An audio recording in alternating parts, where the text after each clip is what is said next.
हफ्ते में एक बार जल के पात्र में 2 बूंद गंगा का जल डालकर शिव को समर्पित कर दो।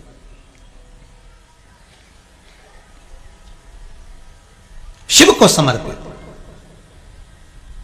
एक बहुत अच्छा प्रसंग है, अगर आप लोगों के ध्यान में होगा, शिव महापुराण में आता है, लिंग पुराण में, शिव पुराण में, नर्मदा पुराण में, सब में उसका वर्णन है। स्कंद पुराण में भी वर्णन आता है। ध्यान दीजिएगा कि शंकर भगवान का शिवलिंग जहां जहां पर है और उस शिवलिंग के पास में कोई कुआं हो, कोई बावड़ी हो, कोई तालाब हो, कोई नदी हो, कोई सरोवर हो, कूप हो, तो उसका जो जल होता है, उसका जो जल होता है वो दूसरा कोई जल नहीं होता। क्या कहा गया? अगर शंकर के मंदिर के पास में, शिव के शिवलिंग के पास में कोई कुआं, कोई बावड़ी, कोई तालाब, कोई सरोवर, कोई कुंड, कोई बावड़ी आदि आदि कोई भी नदी, सरोवर कुछ भी है, वो साधारण जल नहीं रहता। शिव महापुराण की कथा कहती है उसमें भारत की भूमि पर जो जो पवित्र पवित्र नदियां, गंगा, यमुना, नर्मदा, सरयू, छिपरा आदि आदि जितनी नदियां हैं, जितने सरोवर हैं, जितने कुंड हैं, भारत की भूमि पर जितने जितने तीर्थ बसे हुए हैं, उस तीर्थ में जो जो नदियां, जो जो तालाब, जो जो बावड़ियां, जो जो कुंड हैं, वो शंकर के शिवलिंग के पास एक कुंड में, कुएं में, एक बावड़ी में आकर समाहित हो जाते हैं। उसका महत्व बढ़ जाता है, उसकी महत्वता बढ़ जाती है। एक एक कुंड, शंकर के शिवलिंग के पास में जो कुंड बसा हुआ है, कुंड के जल की महत्वता क्या है साहब? काशी में गंगा जी है, बोलो है कि नहीं? चमके तो बोलो जरा, है ना? काशी में गंगा जी है। अच्छा हुआ आप लोगों ने कह दिया है, नहीं तो कई लोग वो राम सेतु को जो राम जी ने बनवाया था, कई लोगों ने तो उसको प्रमाण करना चाहा कि वो तो है ही नहीं। इसलिए अब की बार मोदी जी ने गंगा नहा के दिखा दिया कि गंगा जी है। नहीं तो कई लोग कह रहे थे कि काशी में गंगा ही नहीं है। कहने वाला तो कुछ भी कह सकता है, उसका क्या, वो तो कुछ भी कह दे। अब भले वो नहाए और लोगों ने कुछ भी कहा, तो पर उन्होंने दिखा दिया कि गंगा है, गंगा है। नहीं तो लोगों ने तो कह दिया था राम सेतु ही नहीं है। आज के जमाने में प्रमाण देना भी बहुत जरूरी है साहब कि ये है, देखो मैं नहा रहा हूं, अच्छे से देख लो जरा, पूरी आंखें खोल के। कितनी आंखें मनुष्य की? अरे बोलो जम के। कौन ने कहा 2? शंकर जी की 3 है तो अपनी भी तो 3 है। 2 ये, 1 यहां। शंकर जी की भी एक नहीं दिखती, अपनी भी एक नहीं दिखती। कभी कभी खुलती है, जब दूसरे की बुराई देखना हो तब यही खुलती है। दूसरे की जब बुराई देखना हो तो यही आंख खुलती है। उसने ऐसा कर दिया, उसने वैसा कर दिया, उसने ये कर दिया, उसने वो कर दिया।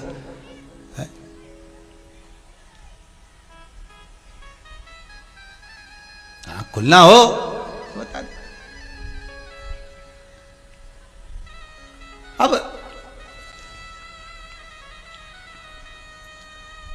काशी में गंगा जी हैं, आप लोग विश्वनाथ दर्शन करेंगे। काशी में एक मंदिर और है बड़ा सुंदर, महामृत्युंजय महादेव का मंदिर।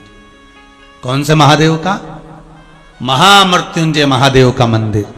उस मंदिर के पास में एक छोटा सा शिव मंदिर के अंदर कुंड है, छोटा सा कुंड। वहां ब्राह्मण लोग सब बैठकर महामृत्युंजय मंत्र का जाप करते रहते। पूरे मंदिर में जहां देखोगे आप चारों तरफ, वहां ब्राह्मण लोग बैठे रहेंगे, महामृत्युंजय मंत्र का जाप करते रहेंगे।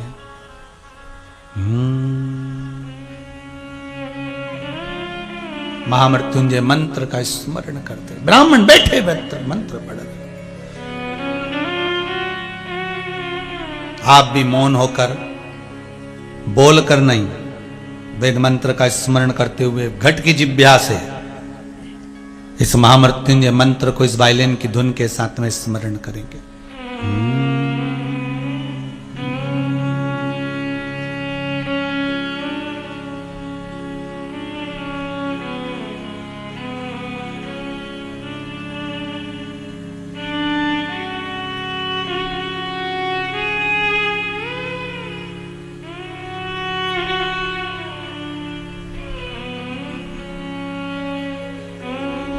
भगवान शिव का महामृत्युंजय मंत्र ब्राह्मण उस महामृत्युंजय मंदिर के अंदर जपते रहते हैं। और आपको पहले भी कथा में कहा, दिल्ली के एक बड़े हॉस्पिटल में रिसर्च करा जा रहा है कि जो व्यक्ति वेंटिलेटर पर पड़े हुए हैं उनके लिए महामृत्युंजय का अनुष्ठान कराया जा रहा है ब्राह्मणों के द्वारा। ब्राह्मणों के महामृत्युंजय अनुष्ठान से 10 मरीजों के परिवार वालों ने संकल्प दिया, और जब ब्राह्मण अपने मंत्र का स्मरण करे, उस मंत्र का जाप करा, तो मरीज पर कितना फर्क पड़ा ये वहां के डॉक्टर आज भी कहते हैं कि मरीज के लिए जब महामृत्युंजय का जाप किया गया तो मरीज धीरे धीरे वेंटिलेटर से उठना प्रारंभ कर दिया, उसको आराम लग गया। और जिनका अनुष्ठान नहीं हो पाया था वो धीरे धीरे और जाते रहे। अर्थात महामृत्युंजय मंत्र के अंतर्गत, शंकर के उस मंत्र के अंतर्गत मृत्यु को जीतने का कुछ मूल मंत्र छुपा हुआ है, कुछ ऐसी साधना छुपी हुई है, कुछ ऐसा रस छुपा हुआ है जिसका स्मरण करने से सुख की प्राप्ति हो जाती है। महामृत्युंजय तो आज भी वो काशी में महामृत्युंजय मंदिर के अंदर जहां महामृत्युंजय शिवलिंग है, उस शिवलिंग के पास में छोटा कुंड है, उस कुंड के जल का आज भी आनंद होता है। महाराज शंकर के मंदिर के पास में जितने कुंड होते हैं उसका एक अलग महत्व होता है। पहले भी कथा में कहा, केदारनाथ जी में सरकारी हॉस्पिटल के पास में था ओम कुंड। अब वो प्राकृतिक आपदा में चले गया हो तो मालूम नहीं है, उसके बाद तो जाना हुआ नहीं, पर चले गया। शिव मंदिर केदारनाथ जी में सरकारी हॉस्पिटल के पास में था ओम कुंड। उस ओम कुंड की महत्वता थी, कोई निपट गूंगा व्यक्ति उस कुंड के पास बैठकर ओम का नाद करता है तो उसकी वाणी आ जाती है, उसका जल पीता है तो आवाज खुलने लगती है, उसका जल पीता है तो हकलापन समाप्त हो जाता है, उसका जल पीता है तो तोतलापन चले जाता है, उसका जल पीता है तो कानों की वाणियां शब्द सुनाई देना चालू हो जाता है। उस ओम कुंड की इतनी महत्वता है। श्री सेलम पर जहां पर मेरे मल्लिकार्जुन भगवान बैठे हैं, उनके मंदिर में प्रवेश करने से पहले कुंड पड़ जाता है, एक बावड़ी पड़ जाती है, कुआं पड़ जाता है। उस कुंड में पूर्णिमा की रात्रि को चंद्र का दर्शन देखकर शिव का दर्शन करा जाए तो नेत्र की ज्योति बढ़ जाती है। महाराज इतना इतना हमारे कुंडों का महत्व है, उसको समझेंगे 10 जनवरी की कथा में, उसको समझेंगे कितना महत्व। तो कहा, शिव महापुराण की कथा कहती है, एक बात और अच्छे से समझ लीजिए कि अगर गंगा का जल नहीं मिले, मान लो कहीं गंगा का जल आपके पास में प्राप्त ना हो, तो किसी शंकर जी के मंदिर के पास कोई कुआं, कोई बावड़ी, कोई स्थान कोई ऐसा हो जहां से उस जल को ले लिया जाए। उस जल को भी अगर भगवान को समर्पित कर रहे हो, उस जल का प्रयोग खुद के शरीर के लिए भी कर रहे हो, तो वो आपको गंगा के जल जैसा ही अमृत बन जाएगा और आपको फल प्रदान कर देगा, फल प्रदान कर। हम कई बार कहते हैं, हम इसमें जैसे एक पत्र पे लिखा है किसी ने,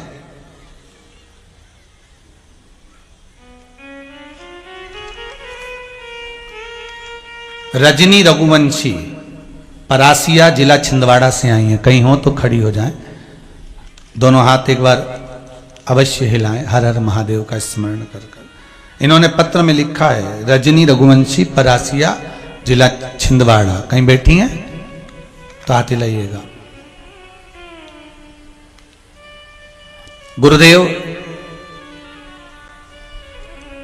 रुद्र महोत्सव में, रुद्राक्ष उत्सव में हम कुबेरेश्वर धाम आए थे। मेरे दामाद नितेश सूर्यवंशी की नौकरी कलकत्ता में थी। हम लोग बहुत प्रयास करें कि इनकी नौकरी मध्य प्रदेश में हो जाए, पर वो कोलकाता से ट्रांसफर ही नहीं कर रहे थे। अथक प्रयास कर दिया गुरुजी, कई बार प्रयास करा पर वो हुआ नहीं। आखिरी में हमारे पड़ोसी ने कहा कि एक बार चलते हैं कुबेरेश्वर धाम। तब इस पत्र में लिखा है, ये पत्र यहीं रह जाते हैं, हम लेकर नहीं जाते, आपको मालूम होगा, हम यहीं छोड़ जाते हैं, बाद में भी पढ़ सकते हो। कुबेरेश्वर धाम हम गए, वहां जाकर बाबा से दंडवत कर प्रणाम किया। ऐसी कृपा हुई गुरुजी, वहां से आने के बाद मेरे दामाद की नौकरी इंदौर में हो गई है और ट्रांसफर हो गया है, वही बाबा की कृपा। हमको तो कभी कभी महसूस होता है बाबा की ऐसी कृपा है कुबेरेश्वर धाम पर, शिव की। हम तो कहेंगे कि मध्य प्रदेश के लोगों के लिए तो एक तीर्थ का आनंद हो गया कुबेरेश्वर धाम, जहां पर शंकर का मंदिर तो बन ही रहा है। सारी दुनिया में पहला मंदिर होगा जिसका निर्माण नहीं हुआ, पर देवाधिदेव महादेव वहां पर बैठकर करुणा बहुत करते हैं महाराज। उस भूमि पर बैठकर कृपा बहुत करते हैं महाराज। ये उस भूमि की प्रतापता। जब पढ़ते हैं कि शिव मंदिर के पास कोई कुआं हो, कोई बावड़ी हो, कोई तालाब हो, कोई सरोवर हो, उसकी महत्वता ज्यादा होती है, तो समझ में आता है कि कुबेरेश्वर धाम में भी एक बावड़ी, एक कुआं है जिसकी महत्वता है, जिसका एक आनंद है। वो गंगा जल से कम नहीं है हमारा, गंगा जल से कम नहीं। उसकी कृपा, शिव स्वतः विराजमान है, शंकर स्वतः बैठा है। महाराज गंगा वर मांग रही है, पहला वर दीजिए कि मेरा और आपका नाम जुड़े। हर हर गंगे, हर हर गंगे। एक हर पार्वती का स्वामी, एक हर गंगा का स्वामी। एक कष्ट, रोग, बीमारी, तकलीफ को हर रहा है, दूसरा हर भगवान शंकर को इस जीव को मिला रहा है। दूसरा वर मांगा गंगा जी ने, प्रभु मेरे जल में जब तक किसी की अस्थियां, हड्डियां पड़ी रहे तब तक वो बैकुंठ में पड़ा रहे, ये वर दे दीजिए, ये वर चाहिए। गंगा के जल में जब तक किसी की अस्थियां पड़ी रहती है तब तक वो जीव आत्मा गंगा के प्रताप से, गंगा के बल पर वो जीवात्मा बैकुंठ में पड़ी रहती है। इसलिए हमारे यहाँ कहते हैं गंगा जी में अस्थियां विसर्जन करी जाए, अस्थियां लेकर जाओ, गंगा जी में विसर्जन करो। क्यों? क्योंकि उतने समय तक, जितने समय तक गंगा के जल में अस्थियां पड़ी हैं, जितने समय तक गंगा के जल में वो अस्थियां रखी हैं, उतने समय तक वो जीवात्मा बैकुंठ का निवास करती है। बैकुंठ में निवास, उसका बैकुंठ में निवास, उतने समय तक वो बैकुंठ का निवास कर रही होती है।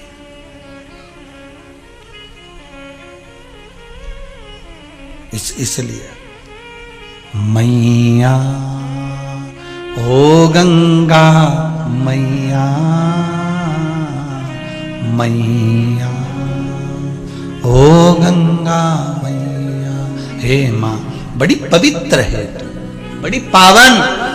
इसलिए शायद शंकर भगवान ने अपने मस्तक पर तुझे धारण करा,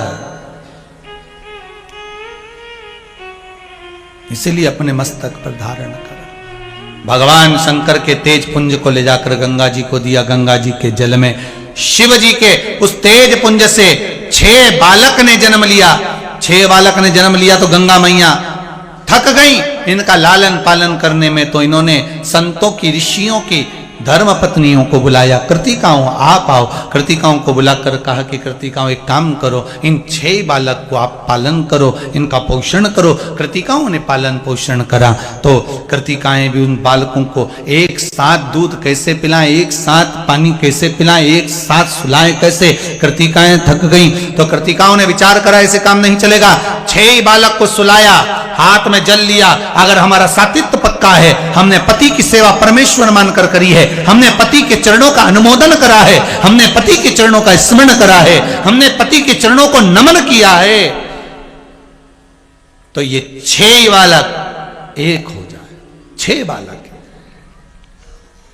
वो 6 बालक एक हो गए, मुख 6 हो गए, शरीर एक हो गया, उसी का नाम कार्तिकेय हो गया, क्योंकि कृतिकाओं ने उसको जीवित करा था, इसलिए एक करा था तो उसका नाम कार्तिकेय हो गया। कार्तिकेय बाबा प्रकट हो गए। ये कृतिकाओं के तेजपुंज से हुआ है, ये कृतिकाओं के सातित्व बल से हुआ है। कृतिकाओं का सातित्व बल इतना था कि 6 को एक कर सकती है, पर आज की ये कृतिकाएं 6 को अलग अलग कर देती हैं। आज की कृतिकाओं में और पुरानी कृतिका में कितना अंतर है। आज के जमाने में एक माता के 4 बेटे, चारों अगर एक साथ रह रहे हैं, एक जगह पर खा रहे, एक जगह पे रह रहे, इनके घर में इतनी शांति, इतना बढ़िया परिवार था, इतने अच्छे से रह रहे थे। पर जब से ये त्रिवेणी संगम इकट्ठी हुई, इनने 4 रास्ते बना दिए, 4 रास्ते। कृतिका चाहती, जैसे कृतिकाओं ने चाहा 6 को 1 कर दिया, ऐसा तपबल आपका होना चाहिए। मेरे भारत की भूमि की बहुएं, माताएं, बेटियां, इस भारत की भूमि की बेटियां, बहुएं, माताएं, इनका तपबल ऐसा होना चाहिए कि घर में क्लेश कितना भी हो, बहुएं कह दे ये क्लेश बाहर छोड़कर आया करो, इसको बाहर रखो, गुस्सा बाहर रखो, अशांति बाहर रखो, घर में प्रेम से रहो, जितना समय रहो प्रेम से रहो, जितना समय।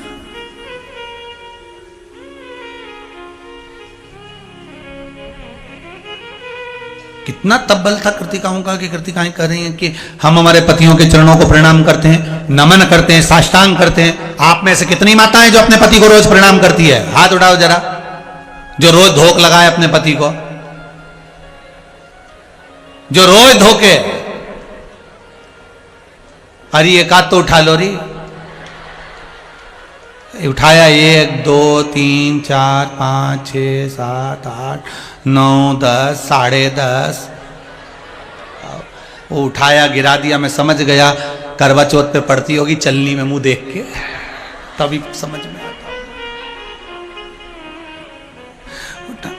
अच्छा जाने दो, अब आप में से वो माताएं हाथ उठा ले, तुम नहीं पढ़ती हो, कभी कभी वो पढ़ लेता हो, तो कभी कभी वो भी पढ़ लेता है, हाथ पैर तो जोड़ ही लेता है। जब जब घर में विवाद होता है तो बेचारा वो भेरू ही हाथ, तेरे हाथ जोड़ू, चुप हो जा, जग पाँव पढ़ू तो चुप हो जा, थोड़ा मुख बंद कर ले, तेरे हाथ जोड़। फिर वो चिल्ला के दौड़ी, तुम्हारी मम्मी, तो तेरे हाथ जोड़ू, मेरी माँ है तो चुपचाप बैठ जा, मम्मी है ना, मेरी माता है ना, तू चुप हो जा, तेरे पाँव पढ़ लू तू चुप हो जा।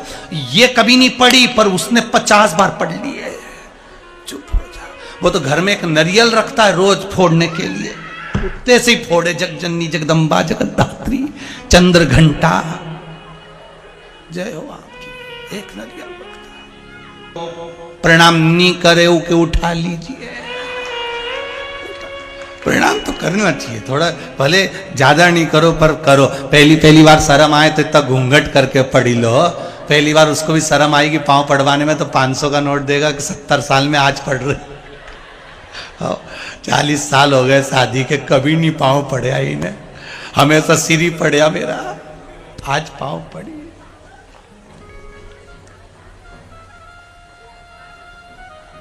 एक बार हमने कथा में कह दिया था कि रोज अपने पति को धोको, धोको मतलब प्रणाम करो, किसी ने सुन लिया ठोको, अब सुनने वाला तो गड़बड़ सुन लेता, पर क्या करे, हमने बोला था धोको, इन्हें सुन लिया ठोको। प्रणाम करना चाहिए, नमन करो, झुक के प्रणाम करने में कुछ जाता थोड़ी ना। भगवान शिव की कथा कर रही, शंकर का भजन कर रहा। महाराज कृतिकाओं का तेज बल था जो एक हो गए, आप में भी वो तेज बल, मेरे भारत की भूमि की माताओं में वो तेज बल आज भी है। चाहे तो वो घर को टूटने नहीं दे, समझा दे। क्या हो गया, पैसे ही घाटा लगा है ना, धन और आ जाएगा, पर परिवार अगर टूट गया, मन अगर चला गया, ये परिवार अगर टूट गया तो वापस नहीं आएगा। इसलिए धन को महत्व मत दो, परिवार की महत्वता रखिए, परिवार को जोड़ने का प्रयास करिए। जब परिवार जुड़ेगा, एक हो जाएगा। परिवार को जोड़ने का जब हम प्रयास करेंगे, परिवार जब एक होगा तो सुख का अनुभव अपने आप हो जाएगा। अब जिस भी पुराण को आप श्रवण करते हो, आप जिस पुराण को आप सुन रहे होते हो, चाहे वह भागवत पुराण हो, नर्मदा पुराण हो, रामचरितमानस हो, गीता हो, पद्म पुराण हो, अग्नि पुराण हो, नारद पुराण हो, वराह पुराण हो, कूर्म पुराण हो, जिन भी पुराणों को हम श्रवण करें वो वैभव तो देती है, संपदा भी देती है, लक्ष्मी भी देती है, उसका क्या कारण होता है कि ब्राह्मण जन कहते हैं कि पुराण श्रवण करो सारे कार्य सफल होंगे आपके। उसका कारण केवल इतना होता है कि ये मन, ये चित्त, ये वृत्ति, हमारा हृदय जब भगवान में लग जाता है, हमारा हृदय जब भगवान में पहुंच जाता है, भगवान के चरणों में जब ये दिल लग जाता है, तो भगवान भी देख लेता है कि इसका चित्त अब मुझ में लग गया है, तो अब मेरा फर्ज है कि इसके सारे रोग धोग बीमारी को मिटा देना है और इसको अपने कीर्तन में लगाकर रखना है। ये परमात्मा जानता है। फिर ये भगवान आपको अपनी ओर जोड़ता है, आपको अपनी ओर लेकर आता है। ये भगवान बड़ी मुश्किल से मिलती है शिव पुराण। और आपने पहले भी कथा में सुना होगा, हमने बार बार कहा है, चाहे कार्यकर्ता हो चाहे घर के लोग हों, जब तक कथा चालू नहीं हो सारी व्यवस्था कर लो, सारी सेवा कर लो, पर जब कथा चालू हो जाए तो कार्यकर्ता भी हो तो बैठकर कथा सुन लो, क्योंकि तुमको बार बार मौका नहीं मिलेगा कि तुम कहीं दूसरी जगह जाके कथा सुन लो। कार्य करो, मना नहीं है कार्यकर्ताओं को, पर कार्यकर्ताओं से भी निवेदन है कि जब कथा चालू हो जाए तो अपने को भी कथा सुनना है, अपने को सुनाना नहीं है, सुनना है। फिर मौका नहीं मिल सकता ये कि आप जब तक कथा चालू ना हो तब तक आप खूब सेवा करो, पर जब कथा चालू हो गई तब मन चित्त वृत्ति, चाहे यजमान परिवार हो, चाहे उनके घर के लोग हों, चाहे कोई भी, उस मन को अपने को भटकाना नहीं।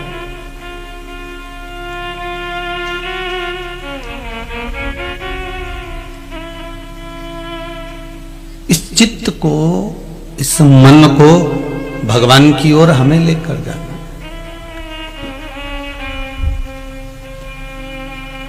एक पिता मार्गदर्शक होता है,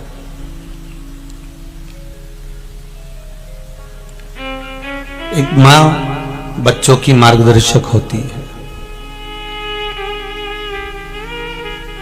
अगर पिता ने अपने बच्चों को ये ज्ञान उपदेश दे दिया, पिता ने कह दिया कि ये तुम्हारे जीवन के लिए श्रेष्ठ है, और बेटा ने अगर विश्वास कर लिया, बेटे ने उस बात को अपने जीवन में उतार लिया कि हाँ ये मेरे लिए श्रेष्ठ है क्योंकि मेरे पिता कह रहे हैं, जब पिता के वचन को आपने अपने जीवन में उतार कर रख लिया, पिता के वचन को जब आपने अपने जीवन में संजो कर रख लिया, तो फिर आप उस विश्वास पर जीना कि मेरे पिता ने कहा है तो ये वचन सिद्ध होगा, तो वो पक्का है कि एक ना एक दिन वो सिद्ध हो ही जाता है,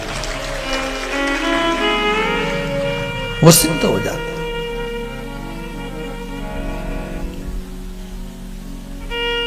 माता और पिता, ये जो दो गुरु हैं, ये बड़े विचित्र गुरु हैं। माता और पिता रूपी जो गुरु हैं, ये बड़े विचित्र हैं। इन्होंने जिंदगी में केवल एक चीज सीखी है, देना। इन्होंने कभी लेना नहीं सीखा। आप किसी गुरु से अगर गुरु मंत्र भी लेते हो तो मिलने जाओगे तो उसको मिठाई का डब्बा दोगे, माला दोगे, श्रीफल दोगे, 150 रुपया उस गुरु जी को भी दोगे। पर माता और पिता रूपी जो गुरु होता है ना, वो एक गुरु ऐसा होता है कि वो आपसे कुछ नहीं लेता, बल्कि आखिरी तक अपनी श्वास जब तक चल रही है तब तक वो पलंग के गद्दे के नीचे से भी निकाल कर 50 रुपए 100 रुपए तुम्हें देता ही रहता है। वो माता पिता है, वो माता पिता रूपी गुरु है।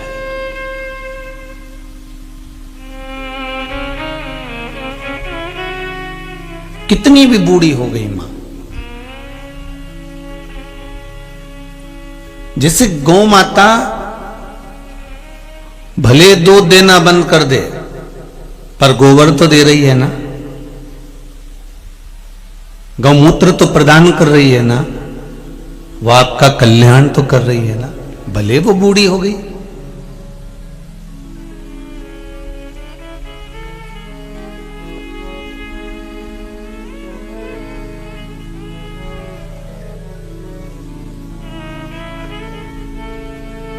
भले वो बूढ़ी हो गई हो, पर वो आपको कुछ तो दे रही है। माता पिता भले बूढ़े हो गए, माता पिता भले बुजुर्ग हो गए, वो भले आपके साथ दुकान पर नहीं बैठ सकते, जितना काम बहू कर सकती हो सकता है उतनी बूढ़ी मां नहीं कर पाए, पर ये तो पक्का है ना कि वो आशीर्वाद हर पल देती रहती है कि मेरी बहू और मेरा बेटा आगे बढ़ता रहे। वो हर पल दे रही है, भले वो बुजुर्ग हो गए, भले वो बूढ़े हो गए।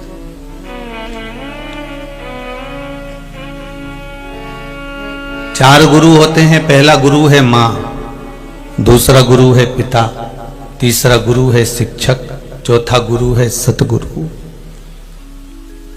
चार गुरु होते हैं, माता पिता शिक्षक और सतगुरु।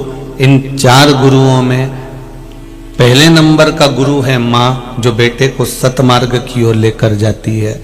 दूसरे नंबर का गुरु है पिता, जो बेटे को उसकी मंजिल तक पहुंचाने का प्रयास करता है। और तीसरे नंबर का गुरु है शिक्षक, जो उसको पढ़ाकर उस तक पहुंचाना चाहता है, उसकी दृष्टि को बहुत आगे तक लेकर जाना चाहता है। और चौथे नंबर का गुरु है सतगुरु, जो उसको ज्ञान उपदेश देकर परमात्मा से मिलन का मार्ग निश्चित करता है। पर इन चार गुरुओं में जो दो गुरु हैं वो हैं माता और पिता। इनको आपसे कुछ नहीं चाहिए। अगर आप टीचर से कोचिंग लेने जाएंगे तो वहां तो आपको पैसा 200-500 रुपए देना पड़ेगा। पढ़ने स्कूल में जाएंगे तो वहां भी फीस जमा करना पड़ेगी। अगर आप कहीं जा रहे हैं तो 100-50 रुपए खर्च जरूर होगा। सदगुरु के पास में भी जा रहे हैं तो वहां पर भी आपको कुछ ना कुछ तो देना ही पड़ेगा। पर माता पिता रूपी गुरु एक ऐसे होते हैं जो देते हैं पर आपसे कभी कुछ नहीं लेते। लेना उनको आता ही नहीं है। अगर लेना आता होता तो शायद आपको जन्म ही नहीं देते। आपको जन्म देने का कारण ही केवल इतना है कि मुझे इनको देना है, मुझे इसको देना है। आज भी कई माताओं के मन की एक बात आती है, कई पुरुष लोग आपस में बात कर लेते हैं। वो कहें कि घर में 2-3 बेटियां हैं, मेरे घर में बेटा नहीं है। अगर मेरे घर में बेटियां हैं तो क्या बेटा नहीं है तो क्या हुआ? नहीं नहीं, कोई उत्तराधिकारी तो होना चाहिए, घर संभालने वाला तो होना चाहिए। मतलब ये पक्का हो गया कि इसको हमको दे के जाना है।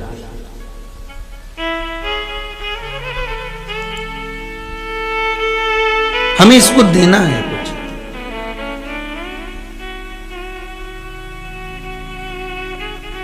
कोई उत्तराधिकारी चाहिए। माता पिता वो गुरु हैं जिन्होंने जीवन में केवल देना सीखा है, केवल देना।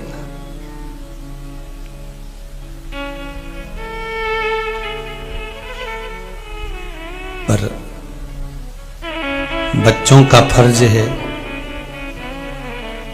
कि कभी जिंदगी में अगर मौका मिले माता पिता को अगर कुछ देने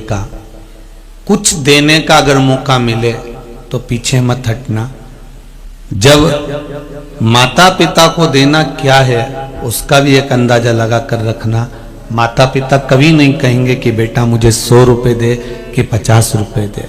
अभी भी आप लोग छिंदवाड़ा से आए हो, कोई सालनी से आया है, कोई नागपुर से आया है, कोई बैतूल से आया है, कोई आमला से आया हुआ है। सब अपनी अपनी जगह से ना जाने कहां कहां से आप लोग आए हुए हो। तो आप में से कितने लोग हैं जिन्होंने अपने बच्चों से पैसे मांगे होंगे कि मुझे जाना है जरा 100 रुपए दे? कोई ने नहीं मांगा होगा। मांगा किसी ने? जम के तो बोलो, नहीं मांगा ना। पर आपके बच्चे या आपकी बहू मायके जाती है, आपकी बहू अगर मायके जा रही होती है तो उसको 100 रुपए 50 रुपए हाथ में कौन पकड़ाता है? अरे बोलो तो सदी तुम ही देते हो ना कि ये बेटा 100 रुपए रख ले, ये बच्चों को 50 रुपए रख ले, ये बेटी जा रही है तो बेटी को दे दिया, बहू जा रही है तो बहू को दे दिया।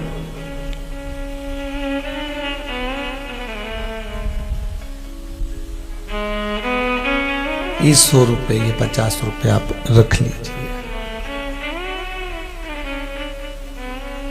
अब जैसा फर्ज आपका है कि आप बहू जा रही होती है या बेटा जा रहा होता है, बाहर कहीं जा रहे होते हैं तो 150 रुपए आप देते हो, तो इतनी बुद्धि, इतना विवेक तो बच्चों में भी होना चाहिए कि हमारी मम्मी कथा सुनने जा रही है, इतनी दूर जाएगी, ले मम्मी ये आई, ले 100 रुपए ले और जा तू तो कथा सुनने के लिए नवे गांव जा। वो भी तो 100 रुपए दे सकता था, वो भी तो 50 रुपए दे सकता था, वो भी तो कुछ प्रदान कर सकता था, पर नहीं।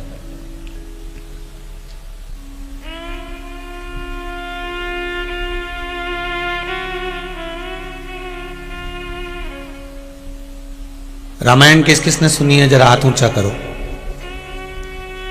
सबने सुनी है? रख लो, धर लो हाथ वापिस नीचे।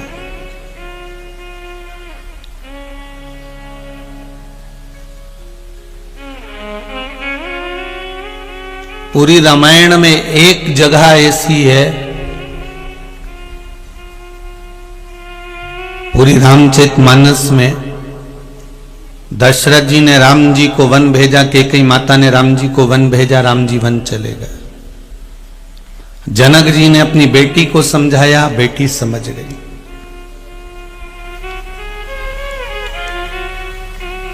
उर्मिला मांडवी शुद्धकीर्ति को माता कौशल्या जी ने समझाया, कौशल्या समझ गई। मांडवी उर्मिला शुद्धकीर्ति समझ गई। श्री हनुमान जी महाराज को स्वयं माता अंजना समझाती हैं, कैसरी बाबा समझाते हैं, श्री हनुमान जी महाराज समझ जाते हैं।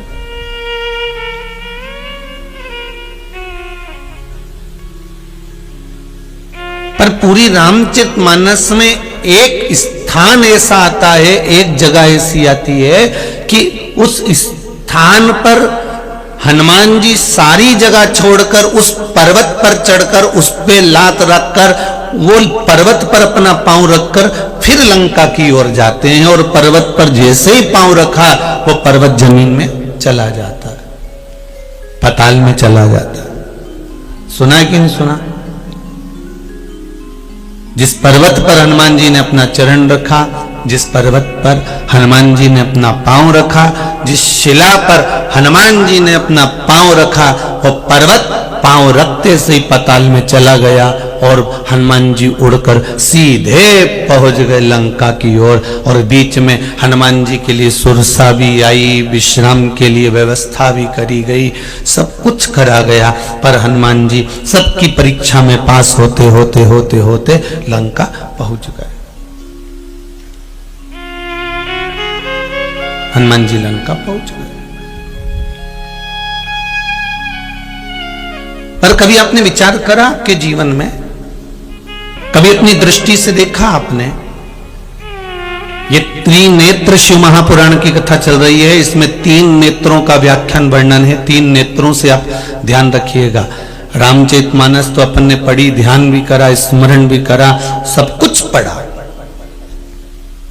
राम जी का चरित्र भी पढ़ा, माता कौशल्या का चरित्र भी पढ़ा, श्री दशरथ बाबा का चरित्र भी पढ़ा, लंकाधिपति रावण का चरित्र भी पढ़ा, सब कुछ हमने ज्ञात किया। पर कभी हमारे मन में यह प्रश्न खड़ा हुआ कि श्री हनुमान जी महाराज सारी जगह को छोड़कर उस पर्वत पर चढ़े, एक पत्थर के ऊपर चढ़े, उस पत्थर पर चढ़कर हनुमान जी महाराज जो ऊपर की ओर उड़े और पत्थर पाताल में चला गया, वो पत्थर था कौन जो पाताल के अंदर घुस गया, पाताल के अंदर चले गए?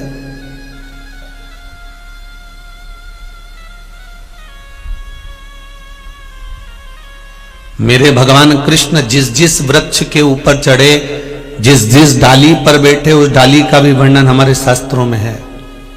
मेरे राम जी महाराज जिस जिस आश्रम में पहुंचे, जिस जिस जगह पर पहुंचे, उस आश्रम का वर्णन हमारे शास्त्रों में है। पर हनुमान जी महाराज के मार्ग में चलते चलते सुरसा मिली, उसका वर्णन था। कोई पर्वत विश्राम के लिए आया, उसका भी वर्णन था। लंका में पहुंचे, लंकनी मिली, उसका भी वर्णन था। विभीषण का घर मिला, उसका भी वर्णन था। पर हनुमान जी महाराज जिस पत्थर पर चढ़े और जिस पत्थर पर हनुमान जी ने अपना पांव रखा और वो पत्थर पाताल में चले गया, आखिर वो पत्थर था कौन जिस पर हनुमान जी सब जगह छोड़कर उसी पत्थर पर क्यों चढ़े? वही पत्थर क्यों मिला?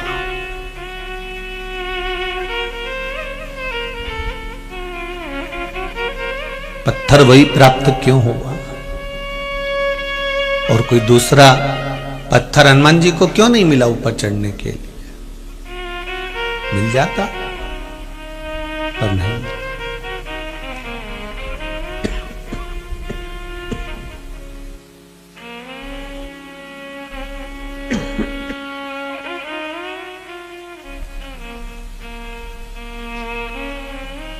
और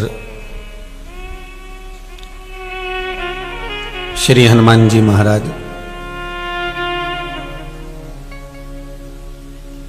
जब वापिस लौट कर आए,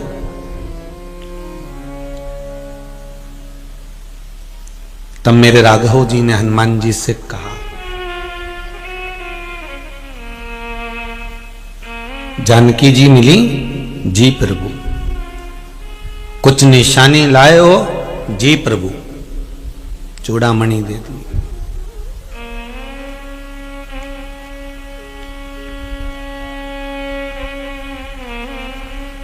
राम जी ने कहा, हनुमान तुमको मालूम है कि तुम कौन हो? आपको मालूम है आप कौन है?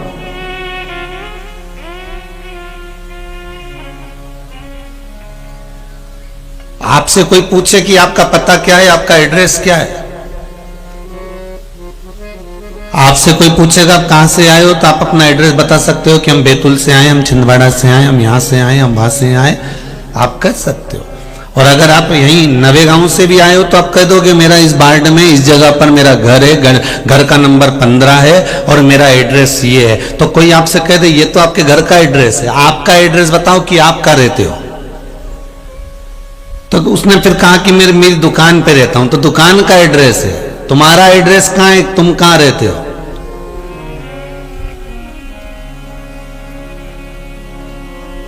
जिस घर में तुम रह रहे हो वो घर का एड्रेस है, जिस दुकान पर तुम बैठे हो वो दुकान का एड्रेस है। तुम्हारा खुद का एड्रेस कहाँ है? तुम्हारे खुद का पता कहाँ है? तुम तो खुद लापता हो। जिसका पता नहीं वो लापता। कोई तुमसे पूछे कि तुम्हारा पता कहाँ है, तो फिर तुम कह सकते हो मेरा पता केवल एक ही जगह पर है, वो है भगवान के चरणारविंद, शंकर के चरणों के अंदर मेरा पता है। उसके सिवा मैं कहीं नहीं रहता। मैं राम कथा में, मैं कृष्ण कथा में, मैं शिव कथा में रहता हूं। जैसे श्री हनुमान जी महाराज से जब राम जी राजा बने सब प्रसन्न दिख रहे थे। सुग्रीव प्रसन्न थे, विभीषण प्रसन्न थे, राम जी प्रसन्न थे। तो माता सीता जी ने पूछ लिया कि ये केवट इसलिए प्रसन्न है क्योंकि निषादों का राजा बन गया, सुग्रीव इसलिए प्रसन्न है क्योंकि किष्किंधा का राजा बन गया, विभीषण इसलिए प्रसन्न है क्योंकि लंका का राजा बन गया, आप इसलिए प्रसन्न हो कि आप अयोध्या के राजा बन गए। पर हनुमान क्यों नाच रहा है? हनुमान को क्या मिल गया जो इतना प्रसन्न होकर नाच रहा है? तब हनुमान जी को बुलाया गया। माता जानकी जी ने पूछा, हनुमान तुझे कौन सी जगह का राज्य मिला है जो तू इतना प्रसन्न होकर नाच रहा है? हनुमान कहते हैं, मां मुझे राघव जी के चरणारविंद का राज्य मिला है, इसलिए मैं प्रसन्न होकर नाच रहा हूं। मुझे राम के चरण मिले हैं, मुझे राघव के चरण मिले।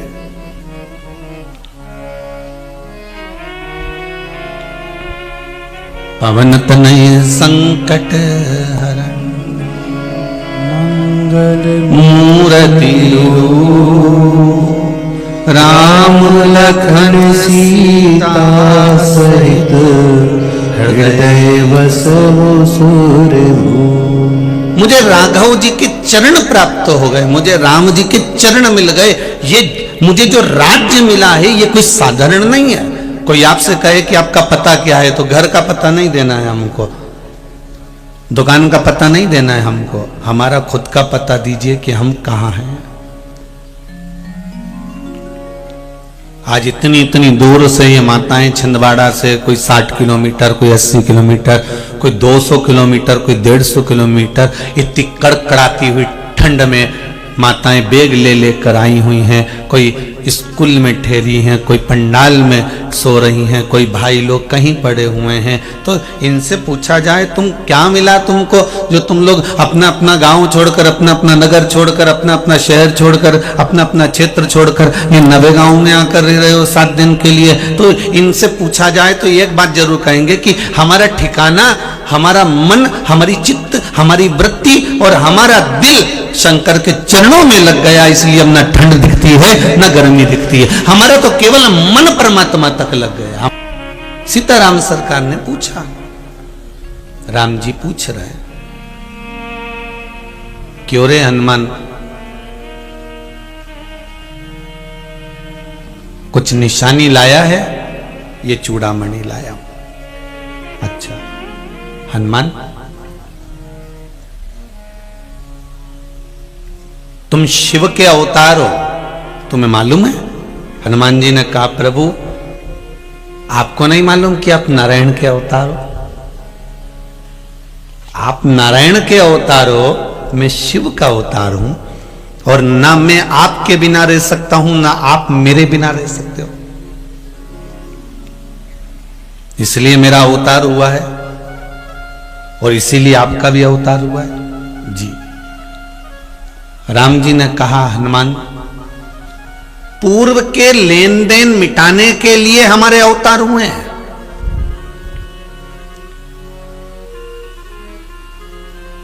हमारे पुराने जो लेन देन है ना, उसको मिटाने के लिए हमारा यह अवतार हुआ है।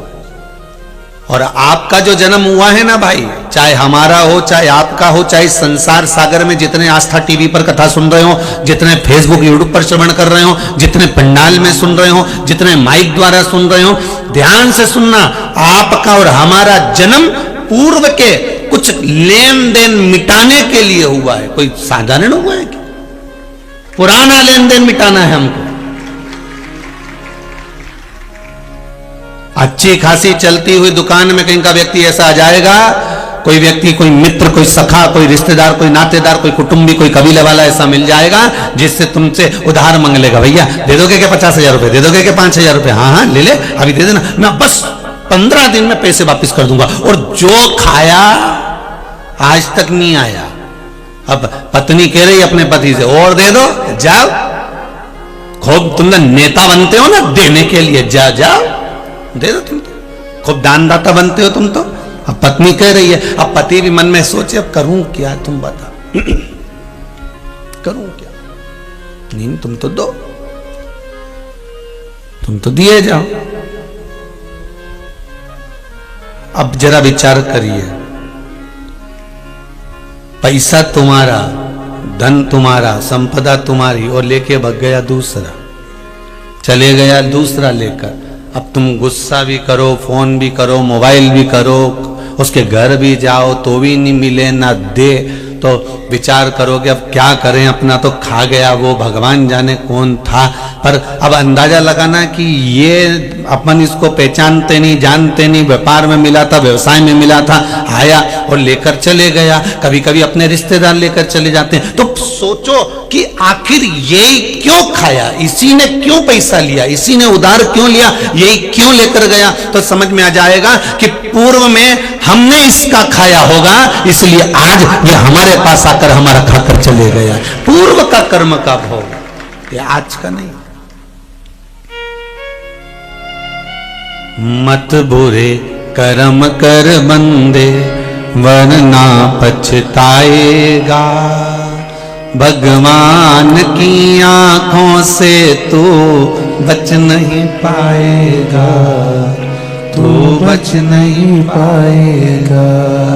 हरे ओ अज्ञानी, मत करना नादानी।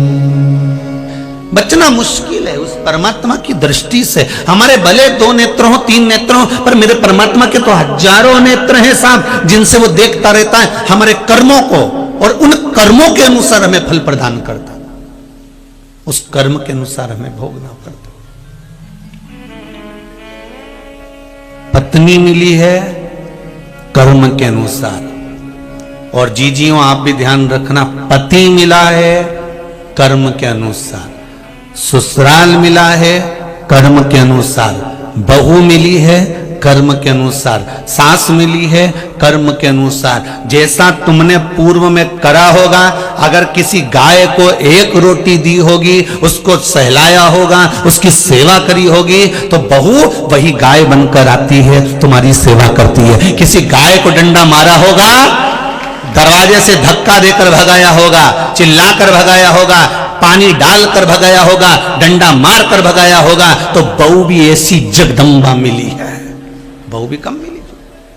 कर्मों का लेख है, उसको तो भोगना है, वो कोई टाल नहीं सकता।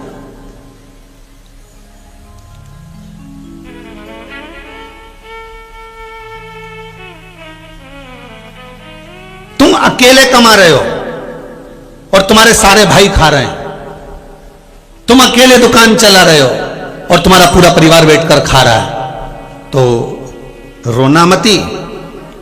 पत्नी कहेगी तुम्हारा भाई तो कुछ करता ही नहीं है, वो भी तो घर में कुछ खर्चा करे, तुम्हारे रिश्तेदारों आते हैं, वो बैठ जाते हैं, तुम्हें सब करना पड़ता, तुम्हें दुकान संभालो, तुम्हें यही करो, तो उनको भी तो कुछ करने दो, उनको भी तो कमा कर लाने दो, उनको भी तो खर्चा करने दो। तो अपनी पत्नी को समझा देना कि ये आज का नहीं है, पुराना है, पहले इन्हीं के घर में मैंने खाया था, इसलिए भगवान ने इनको ऐश्वर्य आराम की जिंदगी दी है कि तुम मत कमाओ, मैं कमा कमा कर खिलाऊंगा। ये भाग्य में लिखा है, इसलिए खिलाना पड़ेगा, करना पड़ेगा, देना पड़ेगा, कहीं ना कहीं से इनका बोझा उठाना पड़ेगा। ये कर्म का खेल है, कोई दूसरा नहीं।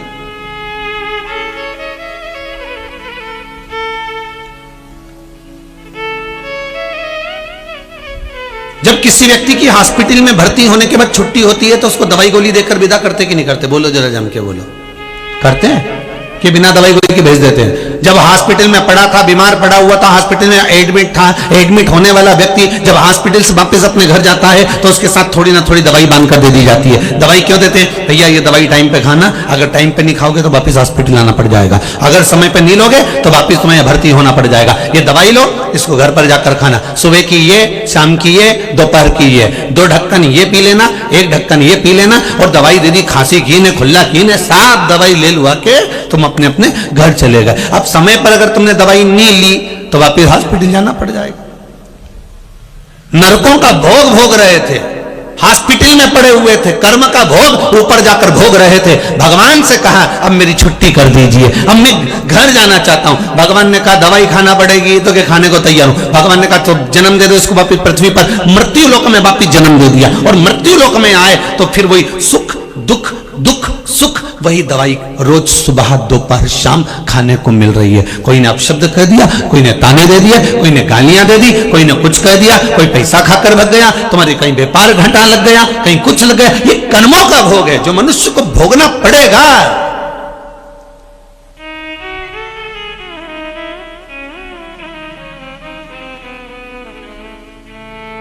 कोई दूसरा नहीं भोगने वाला, इसको हमें भोगना है, हमारा कर्म का दंड हमें भोगना पड़ेगा। इसलिए बार बार कहते हैं कि कुछ कर्म ऐसा करके जाना जिंदगी में।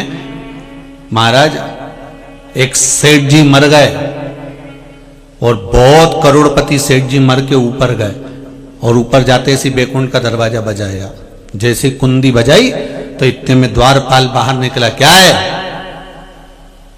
कौन हो तुम? तो क्या तुम्हें नहीं मालूम हम नगर के सेठ हैं? ओहो, हम गांव के सेठ हैं। तो तुम्हें नहीं मालूम हम करोड़पति हैं? इतने में यमराज के दूत बोले, अरे ओ करोड़पति होगा नीचे का, यहां तो सब रोडपति होते हैं, यहां कोई करोड़पति नहीं चलते। तुम्हें नहीं मालूम हम करोड़पति हैं? इतने में यमदूतों ने कहा फालतू की बात मत करो, ये बताओ दरवाजा क्यों बजाया? बैकुंठ का दरवाजा, यहां लिखा है बैकुंठ द्वार, तो हमको अंदर जाने दो। इतने में यमदूतों ने कहा एक बात बता, कि तू बैकुंठ का दरवाजा बजा रहा है अंदर जाने के लिए, तूने कोई पुण्य मुण्य करा, थोड़ा दान मान करा, थोड़ा सत्कर्म करा? अगर तूने पुण्य करा होता तो तुझे बैकुंठ का दरवाजा खुला मिलता, दरवाजा बजाने की जरूरत नहीं पड़ती कि दरवाजा बजाऊंगा तब अंदर जाऊंगा, नहीं होंगे। इसलिए शायद तुझे अंदर जाने के लिए दरवाजा बंद मिला है। दरवाजा बार बार मत बजा, भगवान नारायण अंदर सो रहे हैं, बड़बड़ मत कर। कोई दान पुण्य करा तूने जिंदगी में, भजन कीर्तन करा तूने जिंदगी में? इतने में उसने कहा क्यों नहीं करा? करा। एक बार मैं अपनी पत्नी के साथ मंदिर गया था तो एक भिखारी आया, फिर मैंने उसको 5 रुपए दिए थे।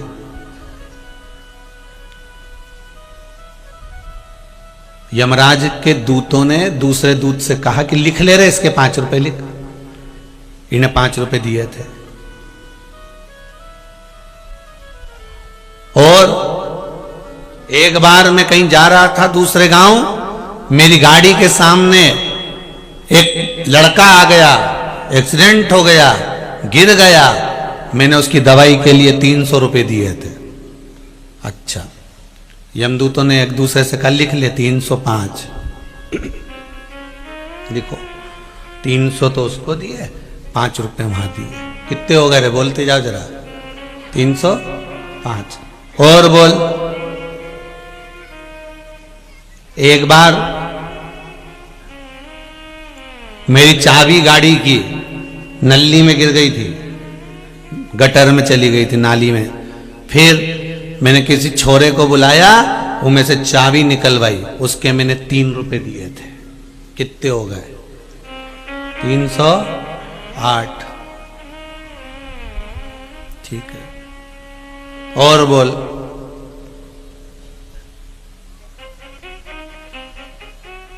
और बोल। एक बार मैं खाना खा रहा था, कहीं जाते जाते रास्ते में मेरी पुड़िया रखी थी, उसमें से गिलेरी लेके भग गई। भगवान ने कहा ठीक है, लिख लो लिख लो, लिखो इसका।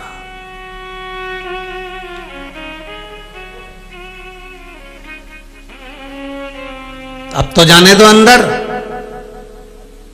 यमदूतों ने एक जो लिख रहा था ना, तो दूसरे यमदूत ने उससे कहा एक काम करो, एक भजिए की पुड़िया और 308 रुपए इसको दो, नीचे नरक में पटक दो। फेंको इसको नरक में। एक भजिए की पुड़िया दो जो गिलेरी ने खाई थी, और 308 रुपए इसके जो लगे थे इसने दिए थे, तो हमने दान दिए। इतने में भगवान यमदूत बोले दान नहीं दिए, तूने धर्म करा कहां है? ये धन के बल पर अगर तुम सोचो कि मुझे बैकुंठ मिल जाए, तो ईमानदारी की बात है जी जियो, पैसे के बल पर कभी बैकुंठ नहीं मिल सकता। बैकुंठ तो केवल भगवान की कथा श्रवण कर कर प्राप्त हो सकता।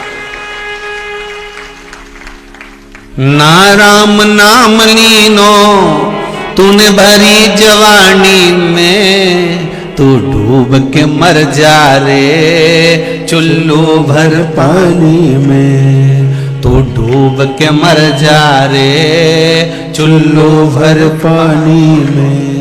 ना तूने राम नाम लिया, ना कृष्ण नाम लिया, ना शिव नाम लिया, ना भजन किया, ना कीर्तन किया, ना स्मरण करा, ना भगवान की भक्ति को धारण करा, ना तू भगवत भजन में बैठा, ना तूने भगवत स्मरण किया, ना भगवत नाम जपा। फिर आखिर तू भगवान की भक्ति में एक क्षण नहीं डूबा और सोचे कि मैंने 5 रुपए मंदिर में, तो मंदिर के दरवाजे पर 5 रुपए दिए, उसका हिसाब जोड़ो। तो चित्रगुप्त महाराज ने कहा काय का हिसाब जोड़ो? मंदिर के अंदर पत्नी दर्शन करने गई थी, तो गाड़ी के चक्कर में बाहर बैठा हुआ था। जब पार्किंग वाला आया तो उसने पैसे मांगे, उसने मांगे थे 10 रुपए, तूने गाड़ी बढ़ा ली आगे, और एक नरियल वाले की दुकान के सामने गाड़ी लगा ली, और दुकान के सामने गाड़ी लगा कर बोला हमने तो नरियल खरीदना है इसलिए गाड़ी खड़ी थी, इसलिए तूने 5 रुपए दिए। 10 रुपए बचाने के चक्कर में तूने 5 रुपए दिए, कंजूसड़ा। और यहां बोलता है कि मैंने 5 रुपए का दान करा।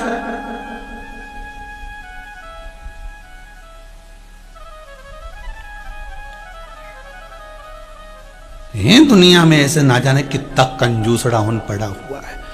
जोड़ जोड़ जोड़ जोड़ जोड़, आखिरी में यही छोड़ चले जा। और फिर इतना बड़ा फोटो टेबल पे रख देंगे और प्लास्टिक के फूल की माला पहना देंगे, इतना बड़ा फोटो। और फिर कंडा जला जला के घी और शक्कर की धुनी दे देंगे, धूप।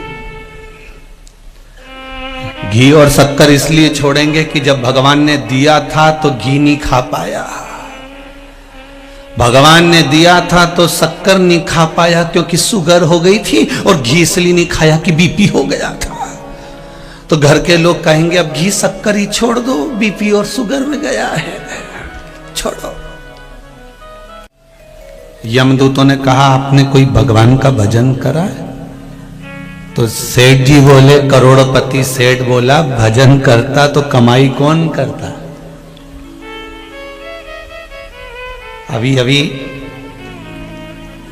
नवेगांव वालों से कह दिया जाए कि साहब कथा हो रही है और आपके गांव में कथा हो रही है, तो आप कथा में नहीं जा रहे। अरे फिर दुकान पे कौन बैठेगा? मुल्ला नसबुद्दीन 90 साल का पलंग पे पड़ा था, अंतिम सांसें चल रही थी, डॉक्टर ने कह दिया मरने वाला है। 4 बेटे मुल्ला नसबुद्दीन के, 4, अंतिम सांस चल रही है। पत्नी से पति बोला मुल्ला नसबुद्दीन, क्यों मेरा पहला बेटा कहां है? अरे वो डॉक्टर को छोड़ने गया है। तुम तो ईश्वर को याद करो, उस परमात्मा को, तुम्हारी अंतिम सांसें चल रही है, तुम उस भगवान को याद करो, चुपचाप पड़े रहो, ईश्वर को याद करो। मुल्ला नसबुद्दीन थोड़ी देर बाद तक पड़ा रिया, एकदम जागता हुआ, मेरा दूसरा बेटा कहां है? अरे वो दवाई लेने गया है, तुम सोते क्यों नहीं हो? भगवान को याद करते क्यों नहीं? ईश्वर को याद करते क्यों नहीं हो? फिर सोया, थोड़ी देर बाद फिर जागा, मेरा तीसरा बेटा कहां है? अरे सब्जी खत्म हो गई थी तो सब्जी लेने गया है बाजार, तुम ईश्वर को याद क्यों नहीं करते? उस भगवान को याद क्यों नहीं करते? थोड़ी देर फिर सोया, थोड़ी देर बाद फिर जागा, मेरा चौथा बेटा कहां है? अरे वो तुम्हारे पांव दबा रहा है। इतने में मुल्ला नसबुद्दीन गुस्से में बोला, चारों की चारों यही मर रहे हैं, फिर दुकान पे कौन बैठा है? दुकान पे मरने जा रहा है, अंतिम सांसें चल रही है, और आखिरी में याद क्या आ रही है? वो दुकान। फिर भगवान भी क्या गलती करे? भगवान के इसको दुकान की ज्यादा याद बनी रहती है। एक काम करो, इससे दुकान नहीं छूटी थी, इसको दुकान की दीवार पे छिपकली बना के चिपका दो, अगला जन्म इसका छिपकली का दे दो, या फिर इसको मेंढक बना दो, दुकान के अंदर छुप के बैठा रहेगा कहीं। चूहा बना दो, काकरोच बना दो, छूट नहीं रहा। क्यों साहब, मैं करोड़पति, तो कह दिया एक भजिए की पुड़िया दे दो और 308 रुपए देना, इसको भगाओ यहां से, नरक की ओर भेजो। ये मत सोचना कि धन के बल पे बैकुंठ मिलता होगा, पैसे के बल पर कभी बैकुंठ नहीं मिलता। बैकुंठ हमेशा भजन के बल पर मिलता है, आपके स्मरण के बल पर मिलता है। कितना नाम जपा, कितना कीर्तन किया, कितना स्मरण करा आपने, कितना भगवान की भक्ति को भजा आपने, बैकुंठ उसके बल पर मिलता है।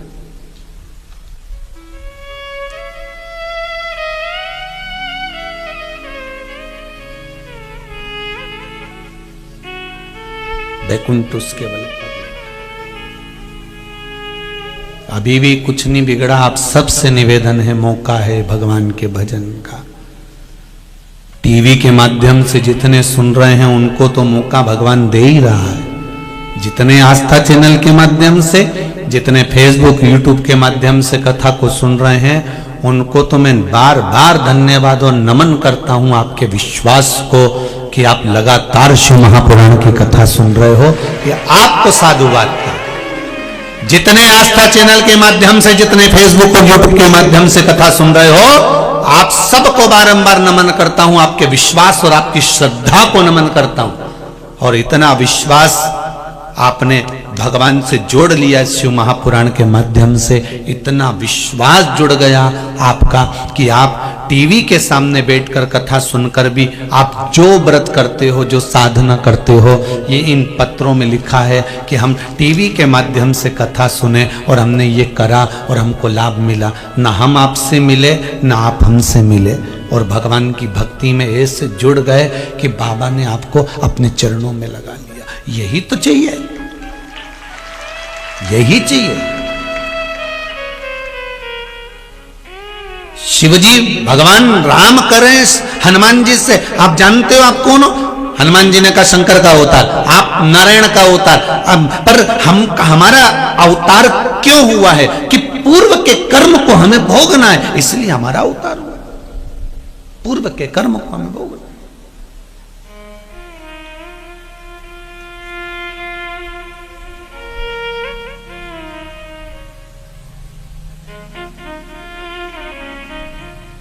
कोई पूर्व का कर्म ऐसा होगा जिसके कारणवश हमारा जन्म ऐसा हुआ, पूर्व का कर्म होगा। फिर निवेदन है, अच्छा करते चलिए अपनी जिंदगी में, कुछ अच्छा करने का प्रयास करो। केवल ये मत सोचना कि मैंने बहुत सारा दान दे दिया, मैंने बहुत सारा धन दे दिया। शिव महापुराण की कथा कहती है कि बैकुंठ जाने का अधिकारी वही हो पाता है जो भगवान का नाम लेता हो, कीर्तन करता हो, स्मरण करता हो, कहीं किसी गरीबड़े की, कहीं किसी दुखी की, कोई की सहायता करता हो। किसी के जीवन में कोई दुख आ गया, तकलीफ आ गई, आपके पास में भगवान ने धन दिया, प्रयास करना कि उसके चेहरे पर थोड़ी सी स्माइल आ जाए, थोड़ी सी प्रसन्नता उसके चेहरे पर आ जाए।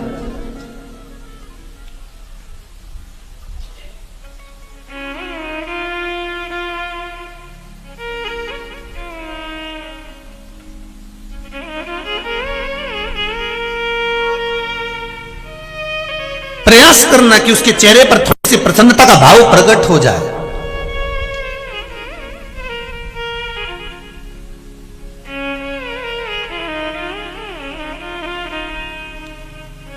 प्रयास करो कि अगर किसी दुखी के चेहरे पर प्रसन्नता ला दी तो हो सकता है किसी मंदिर में दीप जलाने के बराबर हो जाए।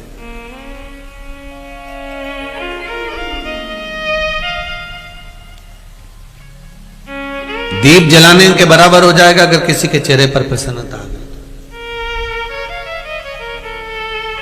कुछ थोड़ा सा अच्छा करने का प्रयास करो, ध्यान दीजिएगा।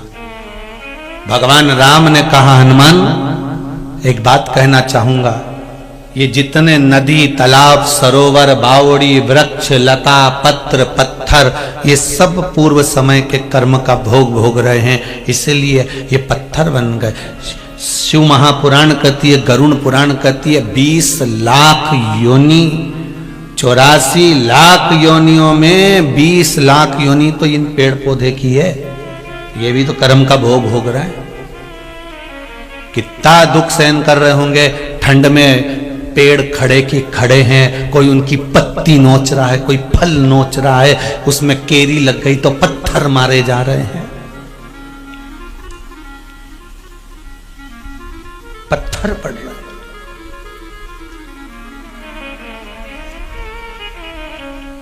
आप सोचते होंगे कि जो फलदार पेड़ होते हैं कितने अच्छे होते हैं, पर उन फलदार पेड़ से पूछा जाए कि 84 लाख योनियों में 20 लाख योनि जो वृक्ष की है, उस वृक्ष की योनि में भी घास की योनि अच्छी, दुर्वा की योनि अच्छी, कहीं लता और डाली की योनि अच्छी, पर उस वृक्ष वाली योनि में भी फल वाले वृक्ष की योनि ठीक नहीं है। क्यों? क्योंकि बेर का पेड़ बन गया, बेर लग गए, लोग डंडा लेके आ गए, जो झोड़ना चालू करा, ऐसा मारा, कोई पत्थर मारे, कोई डंडा मारे और बेर नीचे झड़े, बच्चे खाए खुश हो जाए। केरी के पेड़, आम के पेड़ पे जो पत्थर मारा, इमली के पेड़ में जो पत्थर मारा, उस वृक्ष से तो पूछो कि कितना भोगना पड़ रहा है उसको। उस वृक्ष से तो पूछा जाए कि उसको कितना भुगतना पड़ रहा है। जिस पर पत्थर पड़ रहे हो, डंडे पड़ रहे हो और उसको झड़ाया जा रहा हो, गिराया जा रहा हो, उससे पूछो। कितना भोगना पड़ता है। राम जी महाराज हनुमान जी से कह रहे हैं ये सारे जितने बने ये सब कर्म के दंड के कारण बने हैं। सुनो हनुमान, तुम लंका गए थे तो तुम्हें कुछ स्मरण रहा है कि नहीं रहा? हनुमान जी कहते प्रभु आप ही की आज्ञा थी। जब आपने मुद्रिका निकाल कर दी, राम नाम लिखी मुद्रिका मुझे मिल गई, उस मुद्रिका को मैंने मुख में रख लिया, क्योंकि राम नाम अगर जिह्वा पर है, मुख में है, तो ऐसा कोई काम नहीं जो पूरा नहीं हो सकता, इसलिए मैंने उसको मुख में रखा। मैंने राम मुख में रखा। फिर हनुमान जी कहते हैं मैं लंका जाते समय सब जगह देख लिया और देखने के बाद मुझे एक पत्थर दिखाई दिया, शिला दिखाई दी, मैं उस पे चढ़ गया। तो राम जी ने पूछा तूने उस पत्थर को पहचाना कैसे कि इसी पे चढ़ना था?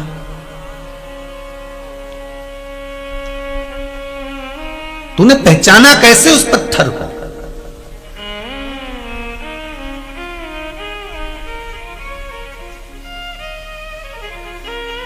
देखो राम कथा बहुत विस्तार है और राम जी की कथा वाचने वाले इसको बड़े रोचकता से बाँचते हैं, बड़े विस्तार से बाँचते हैं। हमको तो थोड़ी बहुत जो बाबा ने भोलेनाथ जी ने तीसरे नेत्र की कथा में दे दी है वही आपको बता रहे हैं। बाकी के राम कथा वाचने वाले बहुत सुंदर भाव से इसको व्यक्त करते हैं। हाँ, एक बार अगर मौका मिलेगा तो जैसे यहां चल रही है त्रिनेत्र शिव महापुराण की कथा, वैष्णव शिव महापुराण की कथा हुई, अहिल्याबाई शिव महापुराण की कथा हुई, आगे चलकर कभी योग बनेगा तो श्री राम शिव महापुराण की कथा भी बांचेंगे, प्रयास करेंगे पूरा। कोई पुराने गुण तत्वों को लेते हुए, जैसे शिव महापुराण के अंतर्गत त्रिनेत्र के भावों से जो लिया गया है वो आपको सामने प्रस्तुत कर रहे हैं। जो लिया इस त्रिनेत्र शिव महापुराण से, जो ग्रहण किया वो आपके सामने। राम जी हनुमान जी से कह रहे हैं तूने उस पत्थर को कैसे पहचाना? जिस पत्थर पर तू चढ़ा था उस पत्थर को कैसे जाना है तू?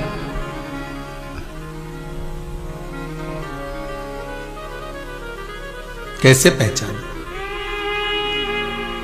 हनुमान जी ने कहा जो मुख में राम था, केवल मुख में राम नहीं था, यह मुद्रिका जो राम नाम की मुख में थी, अगर राम हमारे जिह्वा पर है तो ये 3.5 करोड़ रोम छिद्र में राम समाहित है। बस वही राम ने बता दिया कि इस पत्थर पर चढ़ना है, तो पत्थर के पास तू गया। हाँ, फिर क्या हुआ? हनुमान जी बोले उस पत्थर के पास जाकर मैंने क्या देखा कि जो पत्थर पड़ा हुआ था, जो शिला पड़ी हुई थी, जो पर्वत पड़ा हुआ था, सब जगह पर समुद्र की लहरें बढ़ बढ़कर झोंटा दे रही थी। समुद्र की लहरें अपनी उछालें दे रही थी, पर केवल एक पत्थर ऐसा था उस पर समुद्र की लहर नहीं पड़ पा रही थी, उस पे समुद्र की लहर नहीं जा रही थी। जैसे प्रभु हनुमान जी ने कहा, जैसे आप माता अहिल्या के दरवाजे पर गए थे और मां अहिल्या जो पत्थर की हो गई थी, ना वहां पशु आते थे ना वहां पक्षी आते थे। क्यों? जिसको श्राप लगा होता है उसके पास में कोई नहीं आता। ये हमारे कर्मों का खेल है महाराज जी। आपके पास में धन होगा, दुनिया आपकी होगी। आपके पास में संपदा होगी, दुनिया आपकी होगी। आपके पास में वैभव होगा, दुनिया आपकी होगी। और जब आपकी दुख की घड़ी आएगी, जब आपकी तकलीफ की घड़ी आएगी, जब आपके जीवन में कष्ट आएगा, जब आपके जीवन में रोग आएगा, जब आपके जीवन में बीमारी आएगी, जब आपके जीवन में थोड़ा सा दुख तकलीफ आ गई, जो अपने थे वो भी साथ छोड़ देते, जो अपने थे वो भी साथ छोड़ देते। महाराज अब हनुमान जी, तूने पहचाना कैसे उस पर्वत को? हनुमान जी कहते हैं मेरे पहचानने का कारण एक ही था कि उसके पास समुद्र की लहरें नहीं आ रही थी। अच्छा समय होता है व्यक्ति का तो कोई भी करीब में आ जाता है, जब बुरा समय व्यक्ति का आता है तो अपने भी साथ छोड़कर चले जाते हैं, अपने भी साथ छोड़कर चले जाते हैं। एक पत्र में बड़ा सुंदर भाव लिखा है, जो पत्र पढ़े वो ये हैं, जो नहीं पढ़े वो रखे।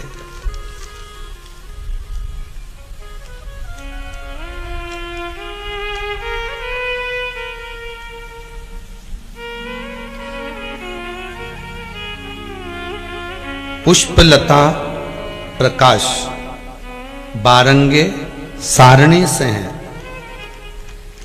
कहां बैठे हैं, जरा हाथ हिलाएंगे? आप ही हैं? दोनों हाथ ऐसे हिला दीजिए। हर हर महादेव। आपने लिखा है गुरुदेव, मेरे पति को 2 मई को कोरोना हो गया था। कोई बोले बैतूल ले जाओ, कोई बोले भोपाल ले जाओ, कोई बोले नागपुर ले जाओ। गुरुदेव पैसा भी खूब लगाया और हर तरह से जब उन्होंने लिखा है, मेरी सारी बहनों का एक ही कहना था कि परिस्थिति कैसी भी हो पर परमात्मा से विश्वास मत टिकने देना।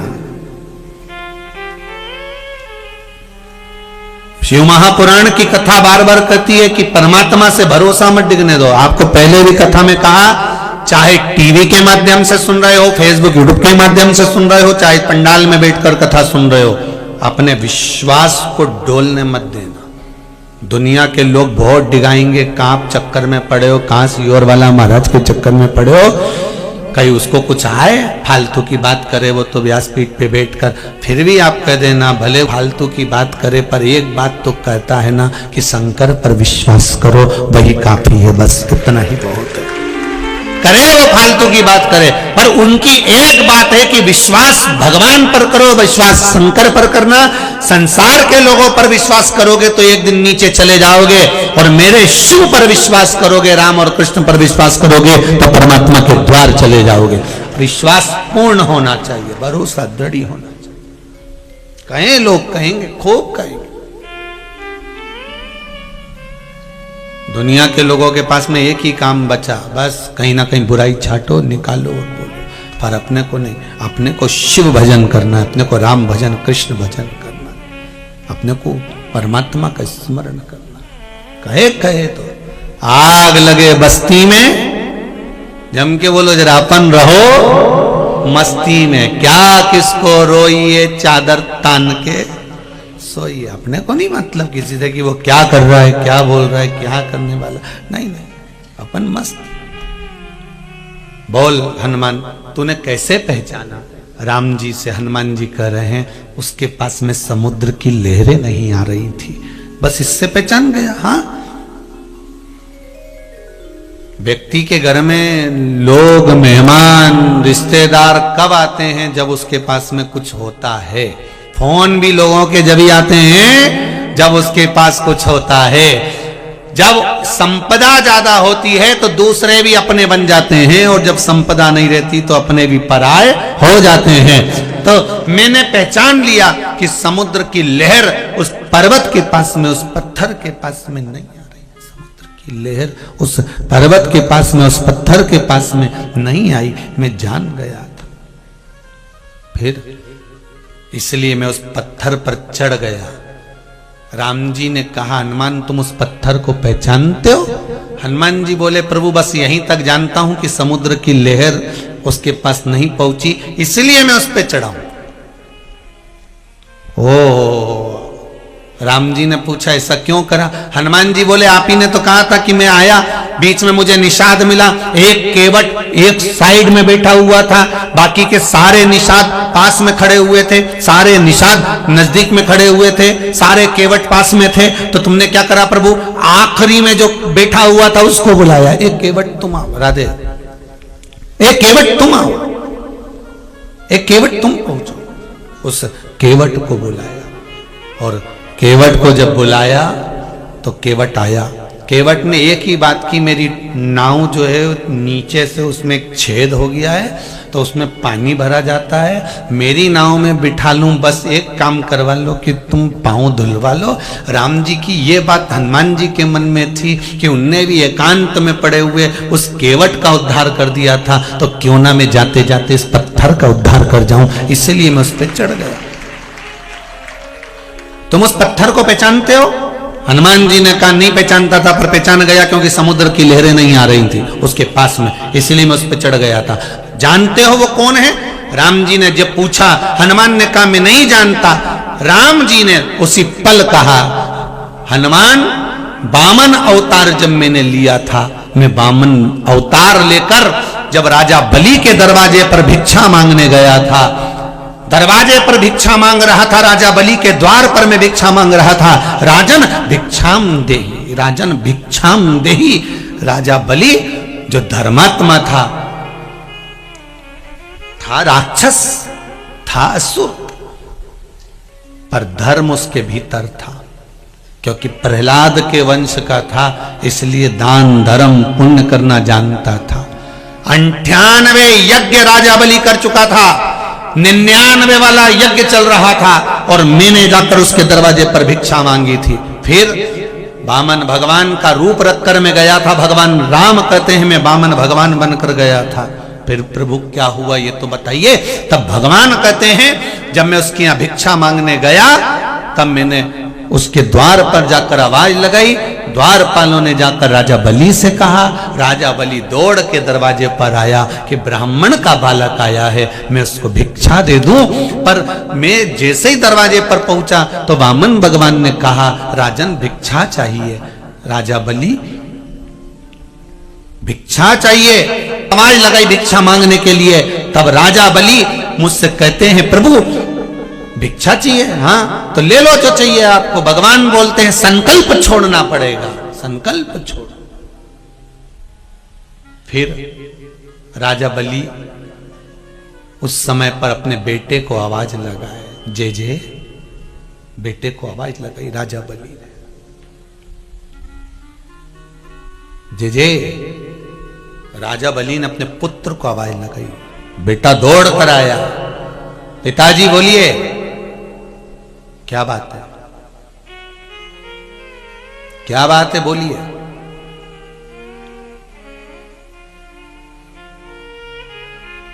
संकल्प छोड़ना है बेटा, 3 पग भूमि का दान देना है, मुझे संकल्प छोड़ना है। जा जल्दी जाकर कमंडल लेकर आ, पानी का पात्र लेकर आ।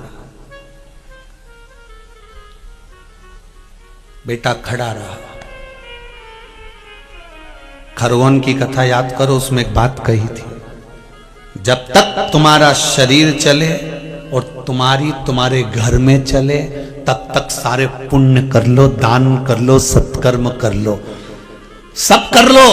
जब तक तुम्हारा शरीर चले तीर्थ करो, दान करो, पुण्य करो। तुम्हारे घर के अंदर चले तब तक जो दान करना है, पुण्य करना है, सत्कर्म करना है, कर लो। जिस दिन तुम्हारा शरीर चलना बंद हो जाएगा उस दिन कहीं तीर्थ नहीं जा पाओगे, और जिस दिन तुम्हारे घर के अंदर चलना बंद हो जाएगी उस दिन तुम कोई दान नहीं कर पाओगे, ना पुण्य कर पाओगे। जब दान करने के लिए जाओगे तो दरवाजे पे दूसरे खड़े मिलेंगे, डुकरिया किसको क्या दे रही है। तुम्हारे घर में चले जब तक दान कर लो, पुण्य कर लो, सत्कर्म कर लो, भागवत रामायण गीता शिव पुराण जो करवाना है करवा लो। तुम्हारी जब तक चले तब तक करवाओ, क्योंकि जब तुम्हारी चलना बंद हो जाएगी तो फिर तो तुम जब घर की बहुएं नहीं सुनेगी, बेटा नहीं सुनेगा, परिवार के लोग नहीं सुनेंगे, बेटी नहीं सुने, दामाद नहीं सुने, पोता पोती नहीं सुने, तो तुम कौन सा दान कर सकती हो, तुम कौन सी कथा करवा सकती हो, तुम कौन सा धर्म कर सकती हो, तुम कौन सा पुण्य कर सकते हो। जब तक तुम्हारा शरीर चले तब तक तीर्थ व्रत जो करना है, और तुम्हारा घर में तुम्हारी चले जब तक दान पुण्य संकीर्तन सब कर लो, फिर नहीं हो सकता। बड़ा मुश्किल है महाराज, जब घर में जगदम्बा होना जाती है, बड़ा मुश्किल है। फिर तो बहन बेटी को भी अगर एक साड़ी दे रहे हो ना तो उसका पूरा ध्यान रहता है, मम्मी कहां से आई ये वाली साड़ी, पूछ लेती है। जो तुमने जीजी को दी ये साड़ी कहां से आई थी? फिर मम्मी बोलती बेटा मैं मायके गई थी ना तो वहां से साड़ी मिली थी, मैंने संभाल के रख दी थी। अच्छा तो मेरे को तो कभी नहीं दिखाई, तुमने कभी मेरे को तो नहीं दिखाया। फिर माँ कहती है बेटा मैं भूल गई थी, बस जो माँ ने बोला भूल गई थी, सास ने जो बोला भूल गई थी, इतने में तो बहू का मुंह भगोना हो गया। अब क्या बोलेगा? तुरंत 8 दिन तक तो ऐसी फूली बाई जैसी फिरे, भगोना जैसा मुंह लेके, ना बात करे ना चित करे, ना बोले ना चाले। नंदीश्वर महादेव का स्मरण कर कर, जिसके कंठ में, गले में, शरीर में बड़ा रोग हो जाता है, बहुत बड़ा कोई रोग हो गया, जैसे सहज भाषा में कहें कोई बहुत बड़ी बीमारी, बहुत बड़ा रोग, बहुत बड़ी अगर बीमारी, बहुत बड़ा रोग शरीर में हो गया, कोई लीवर, कोई किडनी, कोई कैंसर जैसा भी रोग हो गया, तो शिव महापुराण की कथा कहती है एक दुर्वा, कितनी दुर्वा? एक दुर्वा, एक दुर्वा, एक बेलपत्र नंदीश्वर महादेव के नाम से शंकर जी को समर्पित कर दो। पहले दुर्वा चढ़ा दो। जैसे आपके पास में दुर्वा हो तो पहले शिवलिंग पर दुर्वा चढ़ाओ, और दुर्वा चढ़ाने के बाद में फिर बेलपत्र समर्पित करो, और समर्पित करने के बाद में धीरे धीरे देवाधिदेव महादेव पर जल का पात्र से, तांबे के कलश से धीरे धीरे शिव जी को जल समर्पित करो। धीरे धीरे भगवान शंकर को फिर जल समर्पित करना प्रारंभ करो। जब आप धीरे धीरे जल चढ़ाना प्रारंभ करेंगे, जल चढ़ाएंगे, धीरे धीरे जल चढ़ाकर उसको दुर्वा बेलपत्र जो चढ़ाई है उसके ऊपर से चढ़े हुए जल को आप लेकर आएंगे। नंदीश्वर शिव जी का नाम लेकर, नंदीश्वर महादेव का नाम लेकर उस जल को किडनी, लीवर, कैंसर जैसे बड़े बड़े रोग जिसके शरीर में हो गए हों, उसको मात्र आधे से आधा चम्मच जल भी रोज प्रतिदिन दुर्वा बेलपत्र चढ़ाने के बाद जो चढ़ाया गया जल है उसको लाकर पिलाएंगे। धीरे धीरे बाबा नंदीश्वर का नाम लेकर चढ़ाएंगे तो आराम लगना प्रारंभ हो जाएगा। नंदीश्वर महादेव